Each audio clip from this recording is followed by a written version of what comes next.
الله الحمد لله علي الذات عظيم الصفات سمي السمات كبير الشان جليل القدر رفيع الذكر مطاع الأمر ولي البرهان فخيم الاسم عزيز العلم وسيع الحلم كثير الغفران جميل الثناء جزيل العطاء مجيب الدعاء عميم الإحسان سريع الحساب أليم العذاب عزيز السلطان أشهد أن لا إله إلا الله وحده لا شريك له وأشهد أن محمدًا عبده ورسوله قال الله تبارك وتعالى في كلامه المجيد بعد أعوذ بالله السميع العليم من الشيطان الرجيم يا أيها الذين آمنوا اتقوا الله حق تقاته ولا تموتن إلا وأنتم مسلمون يا أيها الناس اتقوا ربكم الذي خلقكم من نفس واحدة وخلق منها زوجها وبث منهما رجالا كثيرا ونساء واتقوا الله الذي تساءلون به والأرحام إن الله كان عليكم رقيبا يا أيها الذين آمنوا اتقوا الله وقولوا قولا سديدا يصلح لكم أعمالكم ويغفر لكم ذنوبكم ومن يطع الله ورسوله فقد فاز فوزا عظيما أما بعد فإن أصدق الحديث كتاب الله وخير الهدي هدي محمد صلى الله عليه وسلم وشر الأمور محدثاتها وكل محدثة بدعة وكل بدعة ضلالة وكل ضلالة في النار قال الله سبحانه وتعالى في كلامه المجيد وفي فرقانه الحميد وما أرسلناك إلا رحمة للعالمين মুসল্লিয়ান কিরাম আল্লাহ সুবহানাহু ওয়া তাআলার দয়া ও মেহেরবানি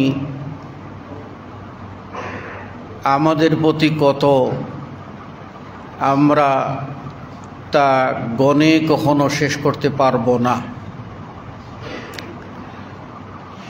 আল্লাহ রাব্বুল আলামিন আমাদের প্রতি যত দয়া করেছেন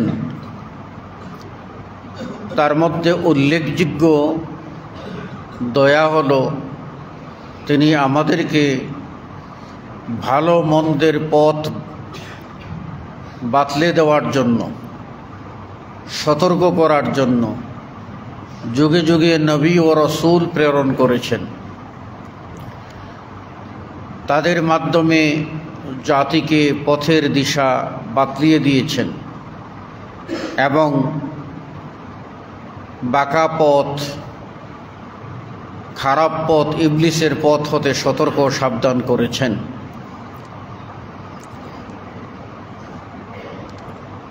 আমাদের প্রতি আল্লাহর বিশেষ দয়া হলো আমাদের জন্য নির্বাচন করেছেন সর্বশ্রেষ্ঠ রসূল মুহাম্মদুর রাসূলুল্লাহ সাল্লাল্লাহু আলাইহি ওয়াসাল্লামকে আমাদের জন্য নবী ও রসূল হিসাবে। আল্লাহ রাব্বুল আলামিন কুরআনুল কারীমে তার নবী মুহাম্মদ সাল্লাল্লাহু আলাইহি ওয়াসাল্লামের অনেক গুণ ও বৈশিষ্ট্যের কথা উল্লেখ করেছেন। তার মধ্যে একটি বলেছেন ওয়ামা আরসালনাকা ইল্লা রাহমাতাল লিল আলামিন, যার মর্মার্থ হলো আমি তো কেবল আপনাকেই জগৎবাসীর জন্য রহমত স্বরূপ প্রেরণ করেছি। এই জগৎবাসী বলতে শুধু যে মানুষ ও জিন তা নয়, বরং আসমানের নিচে জমিনের উপরে যত জগৎ আছে, যত শ্রেণী আছে, যত সৃষ্টি আছে, সবার জন্যই রহমত হলেন মুহাম্মদুর রাসূলুল্লাহ সাল্লাল্লাহু আলাইহি ওয়াসাল্লাম। আমাদের দুর্ভাগ্য যে আমরা নবী জীবনী ভালো করে পড়ি না এবং তার শিক্ষা আমাদের জীবনে বাস্তবায়ন করি না।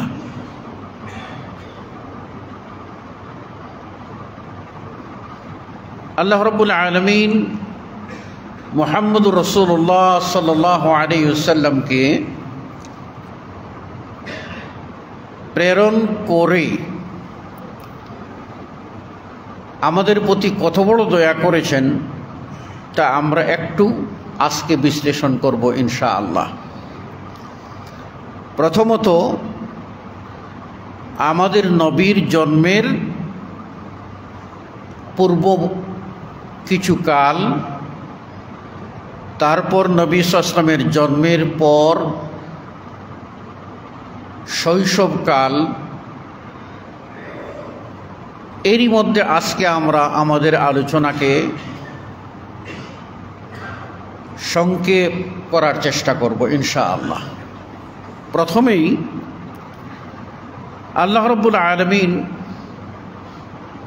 আমাদের নবীকে কুরাইশ বংশে প্রেরণ করেছেন। তার জন্ম কুরাইশ বংশে। তার নাম মুহাম্মদ ও আহমদ, মা এবং দাদা মিলে দুই নাম রাখেন। এক নাম হলো মুহাম্মদ আর এক নাম হলো আহমদ।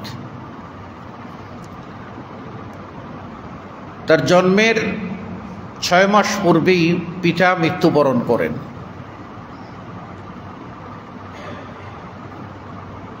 এবং দাদার কোলেই লালিত পালিত হন। দাদা 8 বছর বয়সে বিদায় গ্রহণ করেন, মাও বিদায় করেন তারই আগে। তো আল্লাহ নবী সাল্লাল্লাহু আলাইহি ওয়াসাল্লামের সাথে আমরা মক্কা এবং মদিনার একটা যোগসূত্র পাই। জন্ম কোথায়? মক্কায়। এবং তিনি বসতি স্থাপন করেন এবং কেন্দ্রীয় মসজিদ নির্মাণ করেন কোথায়? মদিনায়। এই মদিনা এর আসল নাম ছিল ইয়াসরিব। ইয়াসরিব হলো নূহ আলাইহিস সালামের সন্তানদের অধস্তন 6ষ্ঠ পুরুষ। তার নাম ছিল ইয়াসরিব। তিনি ছিলেন পর্যটক, ঘুরে ঘুরে এসে এই শহরটা খুঁজে পান এবং তারই নামানুসারে এর নামকরণ করা হয় ইয়াসরিব শহর। যেমন আমরা জানি জর্জ ওয়াশিংটন, তিনি শহরের আবিষ্কার করলেন, তার নামেই এটা হলো ওয়াশিংটন শহর হলো। সে যুগেই ইয়াসরিবের নামানুসারে যাকে আজকে আমরা মদিনা বলছি, সেটা ইয়াসরিব নামেই প্রসিদ্ধ ছিল।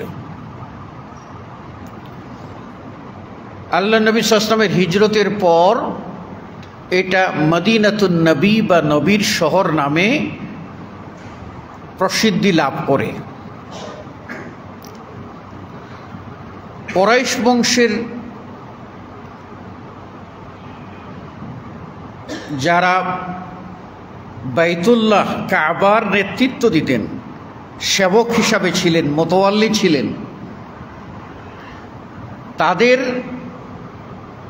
একটি সফর ইয়াসরিবে ছিল। ইয়াসরিবে যাওয়ার পরে বনু হাশেম গোত্রের, মানে রসুলের দাদার বংশের কিছু লোক ইয়াসরিবে থেকে যান। এবং ইয়াসরিবে বিবাহ শাদী করেন। সেই ইয়াসরিবে জন্মগ্রহণ করেন রাসূল সাল্লাল্লাহু আলাইহি ওয়াসাল্লামের দাদা। দাদার জন্মের পরে তার নাম রাখা হয় শাইবা। শাইবা শব্দের অর্থ হল বুড়ো বা চুল দাড়ি সাদা হয়ে যাওয়া। রাসূল সাল্লাল্লাহু আলাইহি ওয়াসাল্লামের দাদা জন্মসূত্রেই সামনের দিকের দুটো চুল, এই সামনের কয়েকটা চুল সাদা ছিল বাই বর্ণ। তো ওই দেখে তার মা বলে এটা তো সাদা চুলওয়ালা, এই নাম রাখা হলো শাইবা, মানে বুড়ো বা সাদা। এক বণিকেরা যখন সফর করলেন এবং তারা গিয়ে এই শাইবার খোঁজ নিয়ে যখন জানতে পারলেন এবং দেখতে পেলেন যে খুবই সুন্দর একজন মানুষ, তারা এসে মক্কায় খবর দিলেন। তখন মক্কার যিনি মোতাওয়াল্লি ছিলেন তার নাম ছিল মুত্তালিব। এই মুত্তালিব তিনি তখন সিদ্ধান্ত নিলেন তারই বংশে অর্থাৎ তার নিজের কোনো সন্তান যেহেতু নাই, কাবার মোতাওয়াল্লি কে হবে, অতএব ভাইয়ের ঘরে জন্ম নেওয়া ভ্রাতুষ্পুত্র ভাতিজা সেটা ইয়াসরিবে জন্মগ্রহণ করেছে, কাজেই তাকে আমাকে মক্কায় নিয়ে আসতেই হবে। তাকে যখন মক্কায় নিয়ে আসা হলো এবং এত সুন্দর চাঁদের মতো ফুটফুট বলে সেরকম সুন্দর একটা ছেলে যখন মুত্তালিব নিয়ে আসলেন, মক্কা শহরের কাছাকাছি আসলে মানুষরা দল বেঁধে তাকে স্বাগত জানাইতে গেলেন। গিয়ে সুন্দর চেহারার এই মানুষ দেখে বললেন এমন একটা মানুষ নিয়ে আসছে, সেটা আব্দুল মুত্তালিব, মানে মুত্তালিবের দাস। এই নামে মানুষ একটা পরিচিতি তুলে দিল। পরে আর রসুলের দাদা তিনি শাইবা নামে পরিচিত হলেন না, জনগণের সামনে পরিচিত হলেন আব্দুল মুত্তালিব নামে। আর এই পরিচিত শব্দটাই তিনি নিজে বলছেন অষ্টম হিজরিতে হুনাইনের যুদ্ধে, বলছেন আনা নবিয়্যু লা কাযিব আনা ইবনু আব্দুল মুত্তালিব, আমি মিথ্যা নবী নই, আমি সত্য নবী, আর আমি আব্দুল মুত্তালিবের সন্তান, অর্থাৎ আব্দুল মুত্তালিব আমার দাদা। এই হলো প্রথম একটি প্রেক্ষিত যে রাসূল সাল্লাল্লাহু আলাইহি ওয়াসাল্লামের দাদা, তার আসল নাম ছিল শাইবা, কিন্তু তিনি তার চাচার কোলে এসে তিনি হয়ে যান আব্দুল মুত্তালিব। পরবর্তীতে এই আব্দুল মুত্তালিবই মক্কার নেতৃত্ব দেন। রাসূল সাল্লাল্লাহু আলাইহি ওয়াসাল্লামের জন্মের আগে কয়েকটি ঘটনা ঘটে যেগুলি শুভ ইঙ্গিত বহন করে। তার মধ্যে একটি হলো আল্লাহ নবী সাল্লাল্লাহু আলাইহি ওয়াসাল্লাম জন্মের আগেই কাবাকে ধ্বংস করার জন্য আবরাহা আসে ইয়ামান থেকে। আবরাহা কি ছিল? সে এখনকার কিছু অর্বাচীন আছে না, না বুঝে মুসলিমের কুলে জন্ম নিয়ে অবান্তর অহেতুক বাজে মন্তব্য করে। তার মধ্যে এই ইয়ামানের সানার যে গভর্নর ছিল, সেই আবরাহার প্রতিচ্ছবি প্রতিফলিত হয়। সেই লোক দেখল মক্কায় কাবা আর পৃথিবীর সমস্ত মানুষ কাবা জিয়ারতে আসে, তো মক্কাই তো এগিয়ে যাচ্ছে, আমি যে একটা বিশ্ব মোড়ল হইলাম, আমার কোনো নাম কেউ নেয় না। তখন কাবার মতো করে সানায়, ইয়ামানের রাজধানী সানায়, সে একটা কাবাঘর বানিয়ে ওখানে ঘোষণা দেয় মানুষকে যে তোমরা এই ঘরের তওয়াফ করো, বাইতুল্লাহ আল্লাহর ঘর, কাবায় যাইও না। অবশেষে যখন হলো না, তখন জিদ নিল যে কাবাটাকেই ভেঙে দেবে। এই কাবাকে যখন ভাঙতে আসলো, তখন ওয়াদি আল মুহাসসর এখানেই তারা তাবু করলো, আর আল্লাহর পক্ষ থেকে গজব নামলো। ফাআরসালা আলাইহিম তায়রান আবাবিল তারমিহিম বিহিজারাতিন মিন সিজ্জিল। আল্লাহ রাব্বুল আলামিন ঝাঁকে ঝাঁকে পাখি প্রেরণ করলেন, আর পাখিরা ছোট ছোট কঙ্কর নিক্ষেপ করলো, যেগুলির মাধ্যমে ওরা একেবারে বস্মীভূত ঘাসের মতো হয়ে গেল, তুলুতুনা খেয়ে শেষ হয়ে গেল, সামনে আর আগাইতে পারল না। এটা আল্লাহ নবী সাল্লাল্লাহু আলাইহি ওয়াসাল্লামের জন্মের 50 অথবা 52 দিন আগে, 2 মাসও না, তার আগের ঘটনা। এর আগে আরেকটা চমৎকার ঘটনা ঘটেছিল, সেটি ছিল আল্লাহ নবী সাল্লাল্লাহু আলাইহি ওয়াসাল্লামের সাথে ইসমাঈল আলাইহিস সালাম, ইব্রাহিমের পুত্র ইসমাঈলের একটা সম্পর্ক। কারণ ইব্রাহিমের আগে যত নবী ও রসুল এসেছেন, তারা বিভিন্ন গোত্রে বর্ণে এসেছেন, কিন্তু ইব্রাহিম থেকে নিয়ে মুহাম্মদ সাল্লাল্লাহু আলাইহি ওয়াসাল্লাম পর্যন্ত যত নবী ও রসুল সব ইব্রাহিমের বংশে এসেছেন, ইব্রাহিমের সন্তান। ইব্রাহিমের প্রথম পুত্র ইসমাঈল, দ্বিতীয় পুত্র ইসহাক। এই ইসহাকের ঘরে তার সন্তান নবী, তার ক্রমান্বয়ে নবী, আস্তে আস্তে ঈসা আলাইহিস সালাম পর্যন্ত নবী। আর ইসমাঈলের ঘরে সন্তান কোনো নবী নাই, তারপরেও নবী নাই, তারপরেও নবী নাই, এইভাবে আস্তে আস্তে লাস্ট তার বংশের শেষে এসে মুহাম্মদুর রাসূলুল্লাহ সাল্লাল্লাহু আলাইহি সাল্লাম জন্ম নিলেন। তো মুহাম্মদ সাল্লাল্লাহু আলাইহি সাল্লাম ইব্রাহিমের পুত্র ইসমাঈল, ইসমাঈলের বংশধর এবং চূড়ান্ত নবী। আল্লাহ নবী সাল্লাল্লাহু আলাইহি সাল্লাম থেকে একটা প্রসিদ্ধ কথা আছে যে আনা ইবনুজ যাবিহাইন, আমি 2 জন জবেহকৃত মানুষের সন্তান। কিরকম? একজন হলেন ইসমাঈল, যাকে জবেহ করার জন্য, কোরবানি করার জন্য আল্লাহ তার পিতা ইব্রাহিমকে কি করেছিলেন? নির্দেশ দিয়েছিলেন। ইব্রাহিম আলাইহিস সালাম ইসমাঈলকে কোরবানি করতে নিয়ে গিয়েছিলেন, আল্লাহ রাব্বুল আলামিন রক্ষা করে দিলেন। ইসমাঈলকে তার জায়গায় জবে করা হলো একটা প্রাণীকে। তো আল্লাহ রাব্বুল আলামিন ইসমাঈলকে রক্ষা করে দিলেন, অথচ ইসমাঈল তো জবাই হওয়ার জন্য প্রস্তুত ছিলেন। এজন্য ইসমাঈলের বংশ ধরে লাস্ট নবী মুহাম্মদ সাল্লাল্লাহু আলাইহি ওয়াসাল্লাম হওয়ায় তিনি বলতেন, আমি ইসমাঈলের পুত্র, ইব্রাহিমের পুত্র।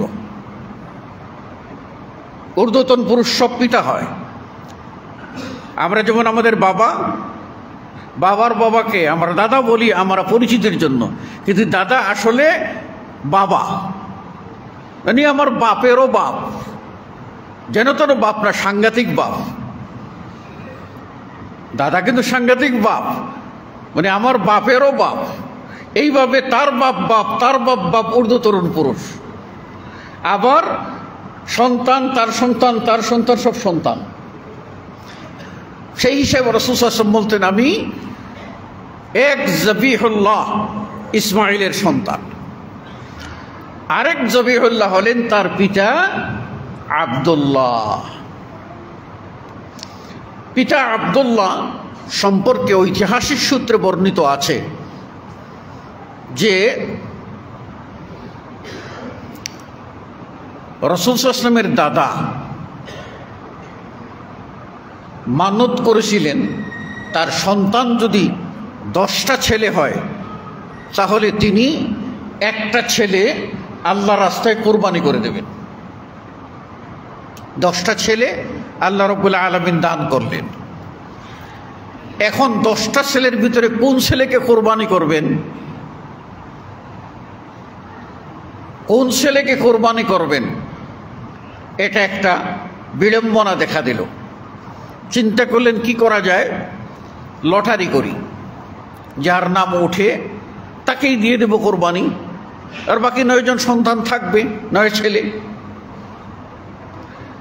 এখন এই লটারি যতবার করেন ততবারই আপনার, যতবার লটারি করেন নাম ওঠে আব্দুল্লাহর, রাসূল সাল্লাল্লাহু আলাইহি ওয়াসাল্লামের বাপের নাম ওঠে। কিন্তু আব্দুল্লাহ ছিলেন অত্যন্ত সম্ভ্রান্ত, অত্যন্ত সুন্দর এবং সবচেয়ে বেশি আকর্ষণীয়। ফলে আব্দুল্লাহর নাম ওঠা মাত্রই সব বলে না, তাকে জবাই করা যাবে না। তাহলে কি করতে হবে, কোরবানি করা যাবে না, কি করতে হবে? অবশেষে আব্দুল্লাহর বিকল্প হিসাবে তিনি 10টি উট বললেন, 10টা উট দেব, আবার লটারি করা হোক। দ্বিতীয়বার লটারি করেন, উঠে আব্দুল্লাহর নাম। তাহলে আব্দুল্লাহকে রক্ষা করতে হলে আরো 10টা উট দেব, আবার লটারি করা হোক। এবারও নাম উঠে আব্দুল্লাহর নাম, বলে আরো 10টা দেব। এইভাবে যখন 100 উঠে পূর্ণ হলো, তখন যখন লটারি উঠলেন তখন উটের নাম উঠল আর আব্দুল্লাহর নাম উঠল না। আল্লাহ রাব্বুল আলামিন আব্দুল্লাহকে বাঁচিয়ে দিলেন আর দাদা 100 উট কোরবানি করলেন। তো সুতরাং তার বাপ তো ওই জবাই হওয়ার কথা, সে কারণে রাসূল সাল্লাল্লাহু আলাইহি ওয়াসাল্লাম বলেন আমার বাবাও সেই জবিহুল্লাহ, ইসমাইল যেরকম ঠিক এই রকম, আমি 2 জবিহুল্লাহর পুত্র। মুহাম্মদুর রাসূলুল্লাহ সাল্লাল্লাহু আলাইহি ওয়াসাল্লাম তিনি জন্মগ্রহণের আগে হঠাৎ কি হয়ে গেল, কয়েক বছরের জন্য জমজম পানি বন্ধ হয়ে গেল। জমজম পানির ইতিহাস আপনারা জানেন। এই জমজম পানিটা শুরু হয়েছে রাসূল সাল্লাল্লাহু আলাইহি ওয়াসাল্লামের ঊর্ধ্বতন পুরুষ নবী ইসমাইল আলাইহিস সালামের পায়ের আঘাতে, ওই জায়গায়। তাহলে প্রথম তার বাপ পূর্বপুরুষ নবী ইসমাইল, এটার সূচনাই জমজমের। চলতে থাকলো যুগ পর যুগ, যুগ পর যুগ। মাঝখানে একবার বাধা হয়েছিল, আবার খোলা হলো। কিন্তু আল্লাহ নবী সাল্লাল্লাহু আলাইহি ওয়াসাল্লাম জন্মের আগে আবার পানি বন্ধ হয়ে গেল। জমজম পানি নাই, মানুষকে পানি পান করাবেন কি করে? কিন্তু কোনো এই কূপটা কোথায় আছে সেটাও কেউ জানেন না, যে ওই কোন জায়গায় কূপটা আছে। কয়েক বছর চলে গেছে। এই সময় রাসূল সাল্লাল্লাহু আলাইহি ওয়াসাল্লামের দাদা স্বপ্নে দেখলেন যে তিনি এই কূপ খনন করতেছেন এবং জমজম পানি উঠার ব্যবস্থা করতেছেন। এই স্বপ্ন দেখার পরেই তিনি ওই নির্ধারিত জায়গায় গেলেন এবং সেখানে কূপ খনন করলেন। আল্লাহ রাব্বুল আলামিন এই জমজম পানি পুনরায় জারি করে দিল, আজও পর্যন্ত আছে, আজও পর্যন্ত আছে। এটা আল্লাহর অন্যতম একটা রহমত। এরপরে আরেকটি ঘটনা আছে। আল্লাহ নবী সাল্লাল্লাহু আলাইহি ওয়াসাল্লাম জন্মের পরেই কিছুদিনের মধ্যে আবার খরা দিল, অনাবৃষ্টি। বৃষ্টির জন্য মানুষ হাহাকার। তখন আব্দুল মুত্তালিব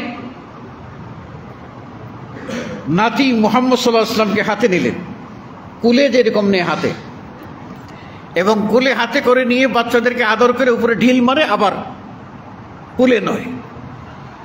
জনগণ ভিড় জমেছে, পানির জন্য হাহাকার।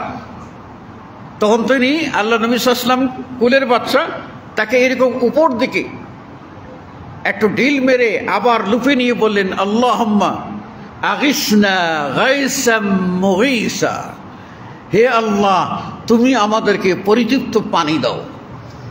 এই দুইবার এইরকম করে উপরে উঠিয়ে ঢিল মেরে আবার কোলে নিয়ে এই দোয়াটা করছিলেন। সাথে সাথেই আল্লাহ রাব্বুল আলামিন মানে মেঘে আকাশ ঢাকিয়ে দিলেন এবং কিছুক্ষণের মধ্যেই বৃষ্টি শুরু হয়ে গেল। এগুলিও শুভ লক্ষণ। জন্ম হওয়ার পরেই কিছুদিনের মধ্যেই আল্লাহ নবী সাল্লাল্লাহু আলাইহি ওয়াসাল্লামকে নিয়ে যাওয়ার জন্য আসলো তায়েফ থেকে সাদিয়া গোত্রের হালিমা আসলেন। কেন আসলেন এটা আমাদের মনে রাখতে হবে যে আমাদের শহরের ভাষা আর গ্রামের ভাষা এক নয়। শহরের ভাষা হলো বিভিন্ন ডিস্ট্রিক্টের ভাষাভাষী মানুষের একত্রে মিশ্রণের ফলে শহরের ভাষাটা অরিজিনালিটি থাকে না। অরিজিনাল ভাষা থাকে কোথায়? গ্রামে। এবং গ্রামের আলো বাতাস এটা থাকে পিওর, স্বচ্ছ। তাই আল্লাহ নবী সাল্লাল্লাহু আলাইহি ওয়াসাল্লাম যে যুগে জন্ম নিয়েছিলেন সেই যুগের মানুষের প্রথা ছিল এইরকম যে মক্কা শহর পাশের গ্রাম অঞ্চল থেকে কিছু মানুষ আসতেন, তারা ধাত্রী হিসাবে। তারা ধনী মানুষের শহরের সন্তানদেরকে নিয়ে দুধ পান করাইতেন, লালন পালন করতেন। এর বিনিময়ে তারা কিছু কামাই করতেন। এই কামাই করার আশায় তারা যখন মক্কায় আসলেন, এক দল হালিমা সাদিয়া আসলেন। তিনি যে প্রাণীর উপরে আরোহণ করে আসলেন সেটা একেবারে দুর্বল গরিব মানুষ তিনি। তো পথেই বাকি সব তাকে ফেলে চলে আসলো, তিনি আগাইতে পারছেন না। এরপর ওরা আসলো, এসে ধনী পরিবারের সন্তানদেরকে নিয়ে চলে গেল। গরিব পরিবারের সন্তান মুহাম্মদকে কে লালন পালন করবে? অবশেষে হালিমা আসলেন এবং তিনি আল্লাহ রাসূল সাল্লাল্লাহু আলাইহি সাল্লামকে মুহাম্মদকে নিয়ে চলে গেলেন। নিয়ে যাওয়ার সাথে সাথেই আল্লাহ রাব্বুল আলামিনের অসীম কুদরত প্রকাশ পেল। তিনি ওই আরোহীটার উপরে যখন আল্লাহ রসুলকে কোলে নিয়ে বসলেন তখন আরোহীটা পূর্ণ তেজ ফিরে পেল এবং পথে যে কাফেলা ফেরত যাচ্ছে তিনি দৌড়ে গিয়ে ওদের সাথে আবার মিলিত হলেন। যে এত তেজে গিয়ে যেতে পারল, এটাও আল্লাহ রাব্বুল আলামিনের একটা অলৌকিক বিষয়ের অন্তর্ভুক্ত। এবং হালিমা কি খেতেন আর কি দুগ্ধ হতো, তার ভাই দুগ্ধময়ের সন্তান, আর তিনি পরিতৃপ্ত করে দুধ পান করতেন আর গ্রামের আসল আরবি ভাষা শিখতেন। এটা ছিল অন্যতম প্রাপ্তি। সেখানেই তিনি বড় হলেন। এরপর তাকে ফেরত আনা হলো, আবার পাঠিয়ে দেওয়া হলো। একবার ফেরত আনা হয়েছিল এইভাবে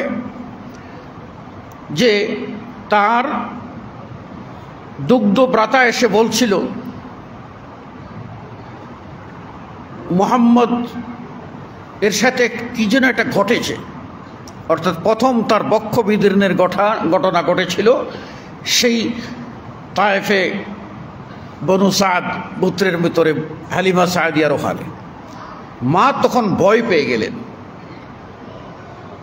ফেরেশতারা বক্ষ বিদীর্ণ করে বরকত পরিপূর্ণ করে দিল এবং এটা তিনি শোনার পরে ভয় পেয়ে গেলেন। তিনি তখন মনে করলেন পরের সন্তান আরেক বিপদে পড়ব।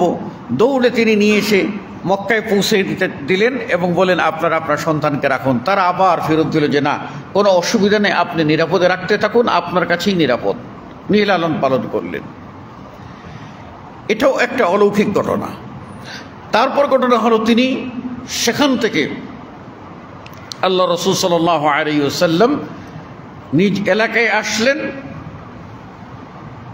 এলাকায় আসার পরে তিনি একটু বড়।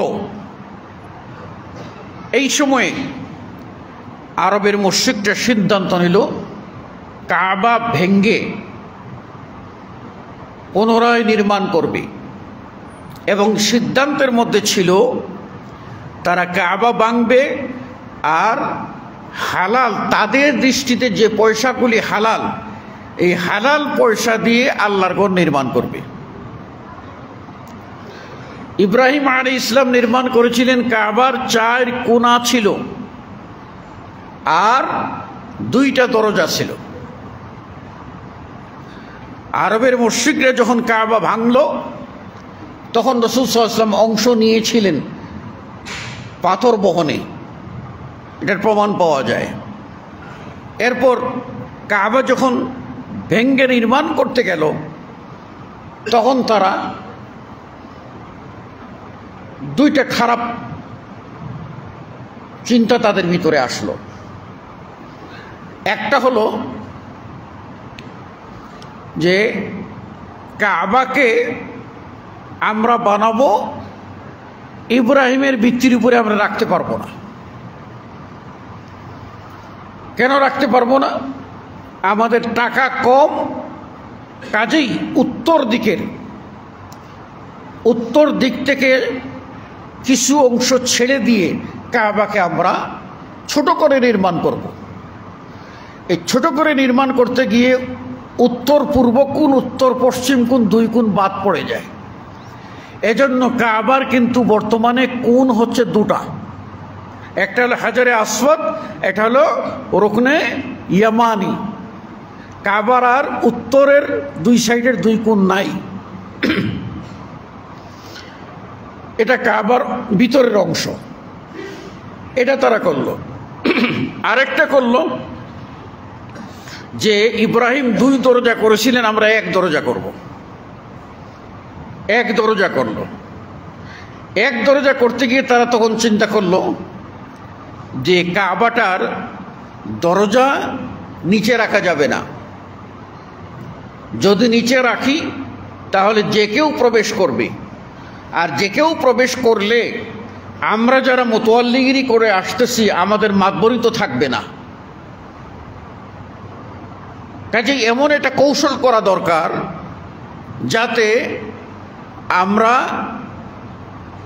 এই কাবায় কেউ ঢুকতে চাইলে, যে কোনো রাজা বাদশাহ হোক, ঢুকতে চাইলে যেন আমাদের দরকার হয়। তখন তারা চিন্তা করে এই কাবাঘর বানানোর সময়ে তারা বলল যে এমন উঁচা জায়গায় দরজার নিচের চৌকাঠটা দিতে হবে যাতে কেউ, কোনো মানুষ সাধারণত হাত দিয়ে পাইতে পারে কিন্তু যেন উঠতে না পারে। কি করব? আমরা এর জন্য মই বানিয়ে রাখব এবং এটা আমাদের মোতওয়াল্লির কাছে থাকবে।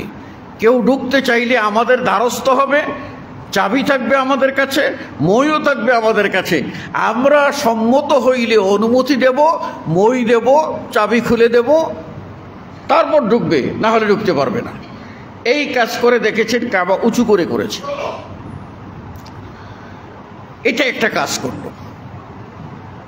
এরপর তারা যখন কাবা ভাঙ্গে ওই সময়ে হাজারে আসওয়াদকে তারা আলাদা সরিয়ে রেখেছিল। হাজারে আসওয়াদ আল্লাহ রাসূল সাল্লাল্লাহু আলাইহি ওয়াসাল্লাম এটা জান্নাতি পাথর, এই পাথরটাকে আলাদা রেখেছিল। এই জান্নাতি পাথর যখন ওই জায়গায়, হাজারে আসওয়াদ যে জায়গায় আমরা উমরা করতে গিয়ে চুম্বন দিই, এই হাজারে আসওয়াদটা রাখতে হবে। এখন যে রাখবে হাজারে আসওয়াদটা, সে হবে সম্মানী, সে হবে সবচেয়ে মর্যাদার। দেখেন না, রাজমিস্ত্রিরা সুন্দর বিল্ডিং বানায় আর ফলক উন্মোচন করে যে নেতা, তার নাম হয়, উনি উদ্বোধন করেছেন। সেই সম্মানটা নেওয়ার জন্য আরবের গোত্রের ভিতরে দ্বন্দ্ব দেখা দিল। দ্বন্দ্ব এমন আকার ধারণ করলো যে কাবার চত্বরেই খুনাখুনি হবে এবং রক্তের বন্যা বয়ে যাবে। এই রকম অবস্থা কে রাখবে? এখন যদি আপনার এক গোষ্ঠীর প্রধান রাখে, অন্য গোষ্ঠীওয়ালারা রাগ করে, দেব না।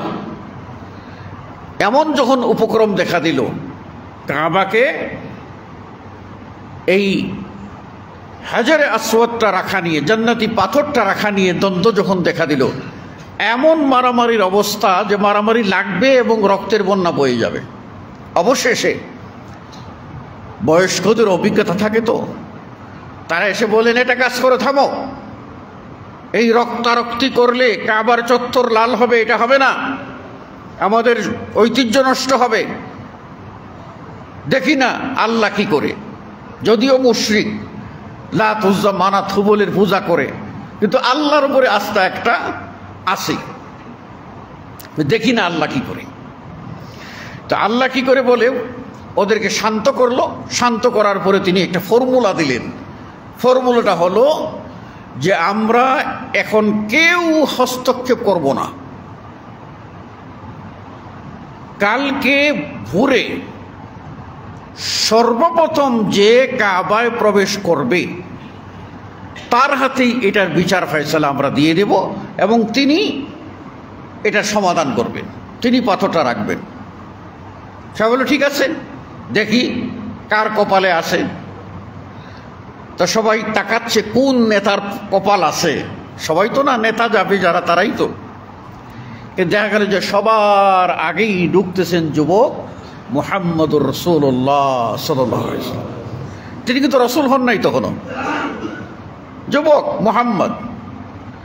তো মক্কাবাসীর কাছে এত বিশ্বস্ত ছিলেন যে তাকে তারা শুধু মুহাম্মদ বলতো না, তারা তাকে বলতো আল আমিন, মানে চরম বিশ্বাসী, আমানতদার। এইরকম মানুষ হয় না যাকে জাহিলিয়াতের কোনো কদর্য, কোনো ময়লা স্পর্শ করেনি। জাহিলিয়াতের সময়ে মদ এর বাজার ছিল, তাকে মদ স্পর্শ করেনি। নারী কেলেঙ্কারির বাজার ছিল, সেটাও তাকে স্পর্শ করেনি। গানবাদ্য কোনো কিছুই তাকে স্পর্শ করেনি। জাহিলিয়াতের কোনো ছোঁয়া স্পর্শ করেনি। তিনি এমন পবিত্রভাবেই তার জীবন গঠন করেছিলেন। আপনারা বলুন, চতুর্দিকে জাহিলিয়া, অন্ধকার, তার মধ্যেও যদি একজন দুজন ব্যক্তি তার পবিত্রতা রক্ষা করতে পারেন, তাহলে হাজার শয়তানের মাঝেও কি আমরা এক দুজন ব্যক্তি আমাদের ঈমানকে কি বাঁচিয়ে রাখতে পারবো না? আমাদের ব্যক্তিত্ব কি আমরা বাঁচিয়ে রাখতে পারবো না? আমাদের পরহেজগারি, আমাদের শালীনতা, আমাদের ভদ্রতা, আমাদের জেন্টালিটি, এটা কি আমরা রক্ষা করতে পারবো না? এটা শুধু সংকল্পের ব্যাপার। সংকল্প নিলেই আল্লাহ তৌফিক দেন। মুহাম্মদ ইবনে আব্দুল্লাহকে আল্লাহ তৌফিক দিয়েছিলেন তার সংকল্পের কারণে, এবং আবু বকর ইবনে আবু কুহাফা তাকেও তৌফিক দিয়েছিলেন আল্লাহ তার সংকল্পের কারণে। জাহিলিয়াতের মধ্যে বেঁচেছেন, কিন্তু তারা দুইজন, তাদেরকে জাহিলিয়াত স্পর্শ করে নাই। এত বিশ্বস্ত ছিলেন, এত বিশ্বস্ত ছিলেন, তিনি যা বলতেন তা সবাই শুনতো মন দিয়ে। তিনি মক্কার এই জঞ্জা বিক্ষুব্ধ মারমুখী মানুষকে শান্তির বাণী শোনাবার জন্য একটা ঐক্যের সংগঠন কায়েম করেছিলেন। তিনি নেপথ্যে ছিলেন, নেতৃত্ব দিয়েছিলেন কুরাইশদের অন্যদের হাতে। ফর্মুলা তার ছিল। তিনি হলেন মুহাম্মদ সাল্লাল্লাহু আলাইহি ওয়াসাল্লাম, যখনও তিনি নবী হন নাই। তো তিনি যখন ঘরে প্রথম প্রবেশ করলেন, তখন ওই নেতারা সব দেখলো যে সবার আগে মুহাম্মদ ঢুকতেছে। এমন কোনো গোত্রপতি নাই, এমন কোনো নেতা নাই যে তখন বসেছিল। লাফ দিয়ে সবাই উঠলো আর বলল, হাযাল আমিনু, হাযাল আমিনু রাযিনা বিহি। এই তো চরম বিশ্বাসী আল আমিন এসে গেছে, তার প্রতি আমরা সবাই সন্তুষ্ট, তিনি যে ফয়সালা দেবেন আমরা মেনে নেব। এমন কোনো গোত্র ছিল না যে বলবে যে আমরা এটা দ্বিমত করেছি। সবাই বলল হাযাল আমিন, তিনি আসছেন, তিনি যে ফয়সালা দিবেন আমরা মেনে নেব। আল্লাহ নবী সাল্লাল্লাহু আলাইহি ওয়াসাল্লামের কাছে যখন সবাই গিয়ে বলল, তিনি যখন উঠলেন যে আপনি আমাদের এই সমস্যার সমাধানটা করে দেন, আল্লাহ নবী সাল্লাল্লাহু আলাইহি ওয়াসাল্লাম বললেন ঠিক আছে, ঠিক আছে, আমি সমাধান করে দিচ্ছি। আল্লাহর উপর ভরসা করে তিনি সমাধান করতে গেলেন। কিভাবে? তখনও তিনি নবী হন নাই। তিনি তখন বললেন একটা চাদর দাও, একটা বড় কাপড় দাও, একটা বেডশিটের মতো একটা কাপড় দাও। সেই কাপড়টা আনলেন আর বিছাইলেন। এবার নিজ হাতে ওই পাথরটা এনে কাপড়ের উপরে রাখলেন। কাপড়ের উপরে রাখার পরে বললেন, যত গোত্রপতি আছো না, প্রত্যেক গোত্রের পক্ষ থেকে একজন এসে চাদরে ধরো। মারামারি করছিল তো কে রাখবা, তো আসো সবাই চাদরে ধরো, মিলে জুলে আমরা সবাই পাথরটা নিয়ে রাখি। খুশিতে সবাই আটকে না, এই সমাধানটা আমরা খুঁজেই তো পাইনি, কিন্তু মুহাম্মদের মাথায় চমৎকার সমাধান আসলো। সব গোত্রপতিদেরকে ডাকলো, প্রত্যেক গোত্রের লিডাররা এসে কাপড়ে ধরলো, একেবারে হাজারে আসফদ যেখানে রাখবে ওই দেয়ালের কাছে নিয়ে রাখলো। কাছে যখন নিয়ে রাখলো, এবার বলো আপনাদের কাজ শেষ। এবার রাসূল সাল্লাল্লাহু আলাইহি ওয়াসাল্লাম নিজ হাতে পাথরটা উঠাইয়া ওই জায়গায় বসাইয়ে দিলেন। সুবহানাল্লাহ। এজন্য তাকে বলা হয় ওয়ামা আরসালনাকা ইল্লা রাহমাতাল লিল আলামিন, আপনাকে আমি জগৎবাসীর জন্য রহমত ছাড়া আর কিছু না, রহমত স্বরূপ পাঠিয়েছি। এই রক্তক্ষয়ী সংগ্রাম থেকে কি চমৎকার বুদ্ধিমত্তায় তিনি একটা কি করে দিলেন, সমাধান করে দিলেন। তার কোনো রক্তপাতের ঘটনা ঘটল না। মুহাম্মদুর রাসূলুল্লাহ সাল্লাল্লাহু আলাইহি ওয়াসাল্লাম তিনি যখন প্রথম নবুয়ত প্রাপ্ত হলেন, প্রথম যখন তার কাছে ওহী নাজিল হলো, ভয় পেয়ে গেলেন। দৌড়ে কার কাছে আসছিলেন? খাদিজার কাছে আসছিলেন। সবই জানেন আপনারা। খাদিজা রাদিয়াল্লাহু তাআলা আনহা রাসূল সাল্লাল্লাহু আলাইহি ওয়াসাল্লামকে সান্ত্বনা দিয়েছিলেন। আর কি বলেছিলেন এটা আপনাদের মনে রাখতে হবে। তিনি বলছিলেন লা ইউখজিয়াকাল্লাহু আবাদা, অবশ্যই আল্লাহ কখনো আপনাকে বিপদগামী করবেন না। ভয় পাচ্ছেন কেন? আপনি কে? আপনি তো সেই মুহাম্মদ, কোন দুর্বল মানুষ পেলে তার সহায়তা করেছেন। আপনি সেই মানুষ যে বুড়ো মানুষ কাঁধে ভর করে কিছু নিয়ে যেতে পারতো না, আপনি তার বোঝাটা মাথায় তুলে নিয়ে বহন করে এগিয়ে দিয়ে আসছিলেন। আপনি তো সেই মানুষ যারা কুয়া থেকে রশি দিয়ে টেনে পানি উঠে পানি পান করার সামর্থ্য পেত না, আপনি নিজ হাতে রশি দিয়ে পানি উঠাইয়া তাদেরকে পানি পান করাই দিয়েছেন। আপনি তো ওই মানুষ, আপনি নিজে খেতে পারেন না কষ্ট, তারপরেও আপনার চাচার সন্তানদেরকে পালন করার ক্ষমতা নাই, আলীকে আপনার দায়িত্বে নিয়ে এসে নিজের এক টুকরা রুটির অর্ধেক আপনার ভাতিজাকে খাইয়ে লালন পালন করেছিলেন, আরেক টুকরা দিয়ে নিজে খাইয়ে বেঁচেছিলেন। আপনি তো সেই মানুষ অসহায়ের মানুষের পাশে দাঁড়িয়েছিলেন।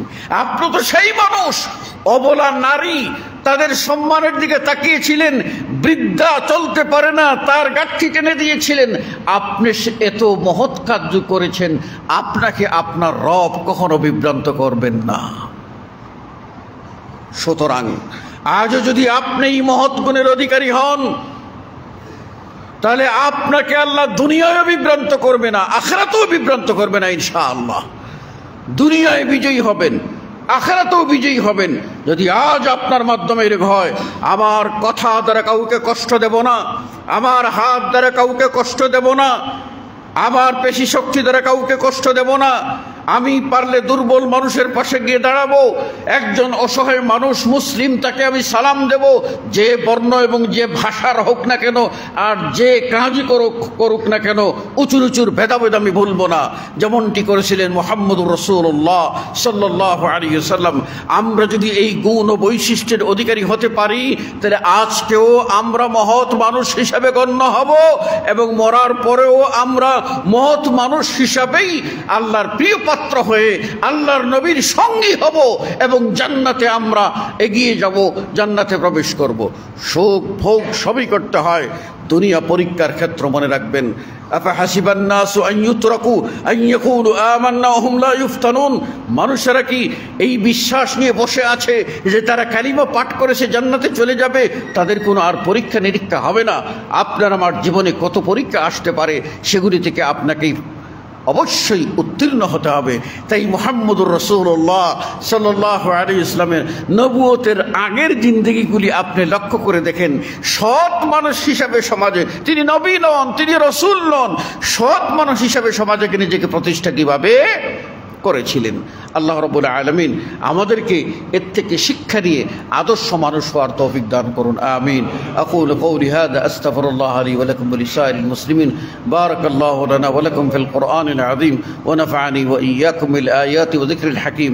ইন্নাহু তাআলা জাওয়াদুন কারীমুন ওয়া আলাইকুম রাউফুর রহিম ফাস্তাগফিরুহু মিন কুল্লি যামবিন ইন্নাহু হুয়াল গফুরুর রহিম।